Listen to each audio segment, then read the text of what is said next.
কিছু কিছু সিনেমার কথা যদি পরিবর্তন করতে পারতাম তাহলে সিনেমাতে কষ্টের সিনগুলো রাখতাম না, সত্যি বলছি। আর এই কথাটি বলার কারণ কি সেটা এই সিনেমাটি দেখলেই বুঝতে পারবেন। তো হ্যালো বন্ধুরা, আজ আমরা দেখতে চলেছি 2018 সালে রিলিজ হওয়া একটি অসাধারণ চাইনিজ মুভির গল্প।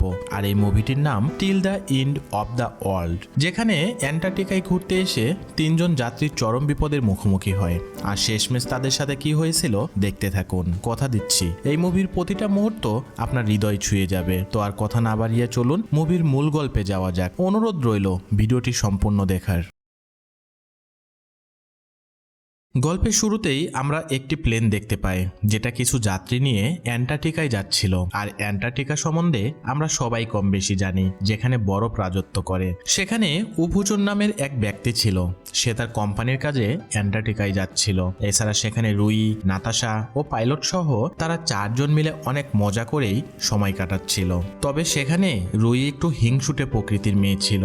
উফুচুন রুইর সাথে কথা বলতে গেলে রুই তার সাথে কথা বলে না, তবে নাতাশা খুব মিশুক ছিল। এদিকে প্লেনটি অ্যান্টার্কটিকার কিছুটা দূরে যেতেই প্লেনটি একটি ঝড়ের মুখোমুখি হয়। তবে সেখানে পাইলট অনেক চেষ্টা করে যাচ্ছিল সবাইকে বাঁচানোর জন্য, কিন্তু এমন ঝড়ের কারণে পাইলট সামনের কিছুই দেখতে পারে না। তাই প্লেনটি একটি আইসবার্গের সাথে ধাক্কা খেয়ে নিচের দিকে পড়তে শুরু করে। তখনই উফুচুন প্লেন থেকে লাফ দেয় আর প্লেনটি বাকি সবাইকে নিয়ে আইসবার্গের উপর দুমড়ে মুচড়ে পড়ে যায়। এদিকে উফুচুনের যখন জ্ঞান ফিরে আসে তখন সে দেখে সে একদম সুস্থ সবলভাবে বেঁচে আছে। তবে তার সামনে প্লেনটি বিধ্বস্ত অবস্থায় পড়ে আছে। সে তাড়াতাড়ি করে প্লেনটির দিকে এগিয়ে যায় আর দেখতে পায় রুই ও নাতাশা দুজনেই গুরুতর চোট পেয়েছে এবং তাদের অবস্থা ভীষণ খারাপ। সেখানে সে প্রথমে নাতাশাকে ঘাড়ে করে বাইরে নিয়ে আসে, এরপর রুইকে বাঁচানোর চেষ্টা করে, কিন্তু রুইর পা প্লেনটির দরজায় আটকে গেছে। তাই দরজাটি তুলতে গেলে প্লেনটির ভিতরে পানি ঢুকতে শুরু করে। তখনই উফুচুন অনেক ভয় পেয়ে যায়। তার জিনিসপত্র নিয়ে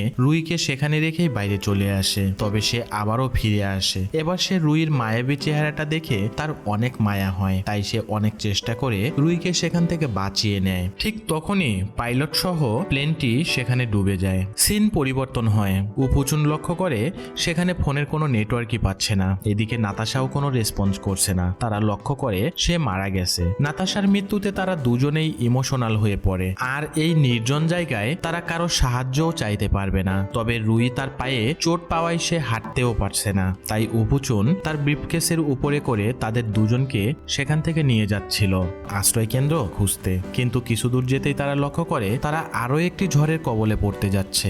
তখন উফুচুন তাড়াতাড়ি করে সেখানে বরফের মাঝে একটি গর্ত করে, কারণ ঝড়ের গতি এত বেশি ছিল যে বাইরে থাকলে তাদের আরো একটি বিপদের সম্মুখীন হতে হবে। তাই উফুচুন ও রুই দুজনেই সেখানে গর্ত খুঁড়ে আশ্রয় নেয়। সিন পরিবর্তন হয়। এক সময় ঝড় চলে যায়। তখন উফুচুন তাড়াতাড়ি করে সেখান থেকে বেরিয়ে আসে আর একটি পাহাড়ের উপর চলে যায় ফোনের সিগন্যাল পাওয়ার জন্য। কিন্তু সেখানে ফোনের কোনো সিগন্যালই পায় না। তাই সে রাগ করে একটি ঢিল ছুটতেই সেখানে পড়ে যায়। কিন্তু উঠে সে তার সামনে একটি বাড়ি দেখতে পায়। তারপর তাড়াতাড়ি করে সে রুইর কাছে চলে আসে। সেখানে সে নাতাশার লাশটি বরফ দিয়ে ঢেকে দেয় আর রুইকে নিয়ে সেই বাড়ির দিকে এগিয়ে যায় সেখানে আশ্রয় নেওয়ার জন্য। সিন আবার পরিবর্তন হয়। তারা বাসায় চলে এসেছে। এদিকে রুই পায়ে চোট লাগার কারণে সে ব্যথায় কাতরাচ্ছিল। তখন উফুচুন তার প্যান্ট তুলে দেখে তার পায়ের অবস্থা খুব খারাপ। তখন রুই বলে, আমার পায়ের হাড় সরে গিয়েছে, সেটা তোমাকেই ঠিক করতে হবে, নয়তো ধীরে ধীরে ইনফেকশন হয়ে আমি মারা যাব। তখন উফুচুন বাধ্য হয়ে রুইর পায়ের হাড় সোজা করে, কিন্তু রুই সেখানে জ্ঞান হারিয়ে ফেলে। এদিকে রুইর যখন জ্ঞান ফিরে আসে তখন সে উফুচুনকে বলে আমি প্রসাব করব, কিন্তু সে তো আর বিছানা থেকে উঠতে পারবে না। তাই উফুচুন তার বিছানার মাঝখানে কেটে প্রসাব করার ব্যবস্থা করে দেয় আর সে বাইরে গিয়ে অপেক্ষা করতে থাকে। তখনই সে সেখানে একটি জেনারেটর দেখতে পায়। জেনারেটরটি বরফে জমে গিয়েছিল, হয়তো অনেক দিন ধরে সেটা চালু করা হয়নি। তখন উফুচুন জেনারেটরটি চালু করার চেষ্টা করে। অনেক চেষ্টার পরে সে জেনারেটরটি চালু করতে সক্ষম হয়। এতে করে বাড়ির ভেতরে থাকা হিটার, লাইট কাজ করতে শুরু করে, ফলে ঘরের ভেতরে তাপমাত্রা কিছুটা নিয়ন্ত্রণে আসে। এরপর উফুচুন সেখানে আরো কিছু প্রয়োজনীয় জিনিসপত্র ও খাবার খুঁজে পায়, যেগুলো সেগুলো বাড়িতে আগে থেকেই রাখা ছিল। সেখানে রুই ম্যাপের মতো একটি বই খুঁজে পায়, আর এর মাধ্যমে তারা জানতে পারে এই কটেজটা কোনো চাইনিজ গবেষণার জন্য তৈরি করা হয়েছিল। এবং গবেষণা শেষ করে তারা অ্যান্টার্কটিকার আরোরা স্টেশনে চলে গেছে। এবং আরোরা স্টেশন তাদের এই কটেজ থেকে খুব বেশি দূরে নয়, সর্বোচ্চ 20 কিলোমিটারের মধ্যেই রয়েছে। তবে এটা কোন দিকে সেটা তারা বুঝতে পারে না, কিন্তু সঠিক দিক অনুসরণ করে সামনে এগিয়ে যেতে পারলে আমরা বেঁচে যাব। তখন অপুচুন বলে, আমি এটা করব। কিন্তু রুই বলে, অ্যান্টার্কটিকায় আরোরা স্টেশন খুঁজে বের করা আর খড়ের গাদা থেকে সুই খুঁজে বের করা সমান কথা। তখন অপুচুন বলে, আমাদের কাছে পর্যাপ্ত খাবার নেই, এছাড়া জেনারেটর চালানোর মতো খুব বেশি তেলও নেই। যেটুকু তেল আছে সেটা দিয়ে আমরা 75 দিন অবধি চলতে পারবো, তারপর বেঁচে থাকার আর কোনো উপায় থাকবে না আমাদের কাছে। তাই আমি শেষ চেষ্টাটুকু করতে চাই। এরপর রুই 75 দিনের একটি ক্যালেন্ডার তৈরি করে। তার মধ্যে অলরেডি 3 দিন চলে গেছে, আর আগামীকাল সকাল থেকে তাদের এই জার্নি শুরু হবে। সিন পরিবর্তন হয়। পরের দিন সকালে অপুচুন কিছু খাবার রান্না করে, আর তার কিছু অংশ রুইকে দিয়ে বাকি খাবার সে তার বোতলে নিয়ে নেয়, কারণ অনেকটা পথ তাকে হেঁটে পাড়ি দিতে হবে। এবার সে বেরিয়ে পড়ে। আজকে তার গন্তব্য উত্তর দিকে। সে সেদিকে চলতে শুরু করে। একসময় একটি পাহাড়ের চূড়ায় গিয়ে পৌঁছে তার সামনে অ্যান্টার্কটিকার সমুদ্র দেখতে পায়। ইতিমধ্যে 4র্থ দিন শেষ হয়ে যায়। এভাবে সে হাঁটতেই থাকে। মাঝে মাঝে সকল চিন্তা দূরে ফেলে পেঙ্গুইনের সাথে মজা করে, ছবি তুলে, একদম বাচ্চাদের মতো আচরণ করে। এভাবে 8টি দিন তাদের পার হয়ে যায়। একদিন সে একটি পাহাড়ের নিচে বসে টয়লেট করছিল। তখনই সে দেখতে পায় তার পিছনে থাকা বরফের পাহাড়টি ধসে পড়ছে। সে তাড়াতাড়ি করে দৌড়ে কোনো রকমের সেখান থেকে প্রাণ বাঁচায়। এক কথায় মরতে মরতে বেঁচে যায়। সে ভীষণ ভয় পেয়ে যায়। সেদিন তাড়াতাড়ি বাড়ি ফিরে আসে। এই বাড়িতে আশ্রয় নেওয়ার পর থেকে আজ অবধি 10 দিন পার হয়ে গেছে। এখন পর্যন্ত তারা সেই স্টেশনটি খুঁজে পায়নি। আর এভাবে যদি বাকি দিনগুলো পার হয়ে যায় তাহলে হয়তো তারা আর বেঁচে ফিরতে পারবে না। অপুচুন ভীষণ চিন্তায় পড়ে যায়। তারা বুঝতে পারছিল না কোন দিক অনুসরণ করে এগিয়ে গেলে সেই স্টেশনের কাছাকাছি পৌঁছাতে পারবো। পরের দিন সকালে অপুচুন এবার দক্ষিণের দিকে রওনা হয়। কিন্তু কিছু দূর গিয়ে সে দেখতে পায় নাতাশাকে যেখানে বরফে চাপা দেওয়া হয়েছিল সে সেখানে চলে এসেছে। আসলে সে এভাবে চলতে চলতে দিক গুলিয়ে ফেলেছে। সে হাল ছাড়ে না, তবু সে চলতে থাকে। এভাবে তাদের আরো 15টা দিন পার হয়ে যায়। একদিন অপুচুন কিছু খাবার গরম করে, আর সেগুলো খেতে গিয়ে দেখে সেগুলো নষ্ট হয়ে গেছে। কি করবে, তাই সে আর কোনো উপায় না পেয়ে একদিন মাছ ধরতে বেরিয়ে যায়। সেখানে দীর্ঘ সময় অপেক্ষা করে সে একটি মাছ পায়। তখন তার খুশি আর কে দেখে।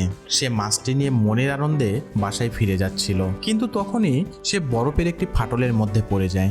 সেখানে সে মাথায় গুরুতর আঘাত পাওয়ার কারণে জ্ঞান হারিয়ে ফেলে। এরপর তার যখন জ্ঞান ফিরে আসে তখন সে তার চারদিকে তাকিয়ে হতভম্ব হয়ে যায়, কারণ এখান থেকে উপরে বেঁচে ফেরা একদমই অসম্ভব মনে হচ্ছিল তার। এদিকে অপুচুন হতাশ হয়ে সেখানেই বসে পড়ে। অন্যদিকে রুই চিন্তা করতে থাকে, কারণ অন্য দিনের থেকে আজ বেশ সময় পার হয়ে গেছে, কিন্তু অপুচুন এখনো বাড়ি ফিরে আসেনি। তাই সে অপুচুনের পথ চেয়ে বসে থাকে। এদিকে অপুচুন সেখানে 2 দিন ধরে বন্দি জীবন কাটাচ্ছে। তাই সে এবার বরফের সেই ফাটল থেকে উপরে ওঠার প্রাণপণ চেষ্টা করে, কারণ নিজের জন্য না হলেও রুইয়ের জন্য তাকে যেভাবেই হোক বাড়ি ফিরে যেতে হবে। আর এখানে সে মারা গেলে তার সঙ্গে আরেকটি জীবন চলে যাবে। তাই সে প্রাণপণে চেষ্টা করতে থাকে সেখান থেকে উঠে আসার। অন্যদিকে অপুচুন বাসায় ফিরে না আসায় রুই কয়েকদিন যাবৎ কিছুই খায়নি, কারণ সে বিছানা থেকে উঠতেই পারছে না। এদিকে জেনারেটর বন্ধ থাকায় রুমের তাপমাত্রা কমতে শুরু করেছে, তাই তার ভীষণ কষ্ট হচ্ছিল সেখানে থাকতে। তখন সে কোনো উপায় না পেয়ে অনেক কষ্টে এখান থেকে কিছু নষ্ট খাবার খেয়ে নেয়। এরপর জেনারেটরের কাছে যায় জেনারেটরটি চালু করার জন্য, কিন্তু সে কোনোভাবেই জেনারেটরটি চালু করতে পারে না। রুই হাল ছেড়ে দেয়। সে বুঝতে পারে অপুচুন হয়তো আর বেঁচে নেই, কারণ বেঁচে থাকলে এতক্ষণে নিশ্চয়ই বাড়ি ফিরে আসতো। আর অপুচুন ছাড়া তার বেঁচে থাকার সমস্ত রাস্তা এখানেই শেষ। তখন সে তার পাশে থাকা ধারালো একটি বস্তুর সাহায্যে তার হাতের রক কেটে ফেলে, যাতে করে সে দ্রুত মরে যায় আর কষ্টটাও কম হয়। এদিকে অপুচুন সেই খাত থেকে বেরিয়ে আসে। তারপর সে তাড়াতাড়ি করে বাড়ির উদ্দেশ্যে রওনা হয়, কারণ সে ছাড়া রুই একদমই অচল। একসময় সে বাড়িতে চলে আসে আর দেখে রুইর অবস্থা ভালো না। রুই বাইরে রক্তাক্ত অবস্থায় পড়ে আছে, তবে রুই এখনো বেঁচে আছে। সে তাকে দ্রুত ঘরের মধ্যে নিয়ে আসে, তার হাতে ব্যান্ডেজ করে দেয় এবং কাঁদতে থাকে, কারণ সে রুইকে অনেক ভালোবেসে ফেলেছে। যদি তার কিছু হয়ে যেত তাহলে সে নিজেকে কোনোদিনও ক্ষমা করতে পারত না। পরের দিন অপুচুন প্রতিদিনের মতো স্টেশন খুঁজতে বের হয়, কিন্তু কিছু দূর গিয়ে সে লক্ষ্য করে তার চোখে দেখতে কষ্ট হচ্ছে। হচ্ছে। সে সামনের সবকিছু ঘোলা দেখতে থাকে, তাই সে কোনো উপায় না পেয়ে বাড়ির উদ্দেশ্যে চলে আসে। কিন্তু এখন সে আর কিছুই দেখতে পাচ্ছে না। তখন সে রুই রুই বলে ডাকতে থাকে আর এদিকে ওদিকে ছোটাছুটি করতে থাকে। একসময় রুইর আওয়াজ শুনে সে তার কাছে চলে আসে। সে রুইকে জড়িয়ে ধরে কাঁদতে থাকে। সিন আবার পরিবর্তন হয়। রুই তার চোখে কাপড় পেঁচিয়ে দেয়, তাকে বিশ্রাম করতে বলে। এভাবে প্রায় 3 দিন পার হয়ে যায়। অবশেষে উপচন আবার ভালো হয়ে যায়। এবার সে তার চোখের যথেষ্ট প্রোটেকশন নিয়ে আবার বেরিয়ে যায় সেই স্টেশনের খোঁজে। একসময় উপচন সমুদ্রের বরফের উপর চলে আসে আর সে সেখানে কিছু মাছ দেখতে পায়। তখন সে বুঝতে পারে সে কোথায় এসে থেমেছে। কিন্তু তখনই সেখানকার বরফগুলো ভাঙতে শুরু করে। তখনই উপচন পানিতে পড়ে যায়। সে পানি থেকে উঠে আসার প্রাণপণে চেষ্টা করতে থাকে, কিন্তু উপরে উঠে আসার কোনো রাস্তা পায় না। এদিকে উপচনের বাঁচার আশা ফুরিয়ে আসে। তখনই সে লক্ষ্য করে কিছু পেঙ্গুইন একটি রাস্তা দিয়ে বরফের উপরে উঠে যাচ্ছিল। তখন সে পেঙ্গুইনদের অনুসরণ করে আর পানি থেকে উপরে উঠে আসে। তার পুরো শরীর ঠান্ডায় জমে গিয়েছে, তাই তার হাঁটতে খুব কষ্ট হচ্ছিল। অবশেষে সে বাড়ি ফিরে আসে। এদিকে রুই তার এমন অবস্থা দেখে জলদি করে উপচনের গায়ের কাপড় খুলে দেয় আর নিজের কাপড় খুলে তাকে জড়িয়ে ধরে, যাতে করে উপচনের শরীরের তাপমাত্রা স্বাভাবিক হয়ে আসে। সিন আবার পরিবর্তন হয়। এদিকে যখন উপচনের জ্ঞান ফিরে আসে তখন সে এক মনে রুইর দিকে তাকিয়ে থাকে। আসলে সে তার মনের অজান্তেই রুইকে ভালোবেসে ফেলেছে, কিন্তু এ কথা তাকে বলতে পারছে না। একদিন রুই ও উপচন দুজনেই খাবার খাচ্ছিল। তখনই তারা লক্ষ্য করে দরজার বাইরে থেকে কিছু আওয়াজ হচ্ছে। তারা ভীষণ ভয় পেয়ে যায়। তারা মনে করে হয়তো কোনো ভাল্লুক ভিতরে আসার চেষ্টা করছে, কারণ এই নির্জন জায়গায় মানুষের উপস্থিতি একদমই অসম্ভব। তখনই একটি পেঙ্গুইন রুমের ভেতরে প্রবেশ করে। পেঙ্গুইন দেখে রুই অনেক খুশি হয়। সে পেঙ্গুইনকে আদর করতে শুরু করে। তারা এক মুহূর্তের জন্য সব দুঃখ কষ্ট ভুলে পেঙ্গুইনের সাথে খেলতে শুরু করে। আর এই দৃশ্য দেখে মনে হচ্ছিল তারা আলাদা একটা দুনিয়া খুঁজে পেয়েছে। একসময় তারা যখন বাসায় ফিরে আসে তখন উপচন লক্ষ্য করে রুইর নাক দিয়ে রক্ত পড়ছে। উপচন তাকে রক্ত সম্বন্ধে জিজ্ঞাসা করলে রুই বলে ভিটামিন সি এর অভাবে এমনটা হচ্ছে, তুমি চিন্তা করো না, ঠিক হয়ে যাবে। কিন্তু উপচন বিষয়টা নিয়ে ভীষণ চিন্তায় পড়ে যায়। সে বিছানায় শুয়ে শুয়ে কাঁদতে থাকে আর ভাবতে থাকে হয়তো তাদের সময় ফুরিয়ে এসেছে। তখন সে বিছানা থেকে নেমে আসে আর রুইকে সামনে বসিয়ে বলে, তুমি ধনী হও আর গরিব হও, তুমি সুস্থ থাকো অথবা পঙ্গু হয়ে থাকো, আমার জীবনের শেষ মুহূর্ত পর্যন্ত আমি তোমার সাথেই থাকতে চাই। আমি প্রতিজ্ঞা করছি কখনোই তোমাকে একা ছাড়বো না। এই বলে তাকে বিয়ের প্রস্তাব দেয়। রুই বিয়ের প্রস্তাব পেয়ে নিজের অজান্তেই কেঁদে ফেলে আর উপচনকে জড়িয়ে ধরে বলে, আমিও তোমাকে কথা দিচ্ছি, যে কোনো পরিস্থিতিতে আমি তোমাকে একা ছাড়বো না। এদিকে 75 দিনও শেষ হয়ে যায়, তাই জেনারেটরের তেল শেষ হওয়ায় তা বন্ধ হয়ে যায়। এছাড়া তাদের কাছে কোনো খাবারও নেই। পরের দিন সকালে রুই উপচনকে একটি বই দিয়ে বলে, এটা খুলে দেখো। তখন উপচন বইটি খুলে দেখে একটি নীল তিমির ছবি। তখন রুই বলে, তিমি আমার অনেক পছন্দের একটি প্রাণী, তার চলাফেরা, ডাক সবকিছুই আমার ভালো লাগে। তোমার যখনই আমার কথা মনে পড়বে তুমি এই বইটি দেখবে। তখন উপচন রুইকে নিয়ে তাদের পাশে থাকা সেই সমুদ্রের পাড়ে গিয়ে কিছুটা সময় কাটায়। সেখানে রুই বলে, এখানে আমার নিঃশ্বাস বন্ধ হয়ে যাচ্ছে, আমার মনে হচ্ছে সৃষ্টিকর্তা হয়তো এখানেই আমাদের মৃত্যু লিখে রেখেছে।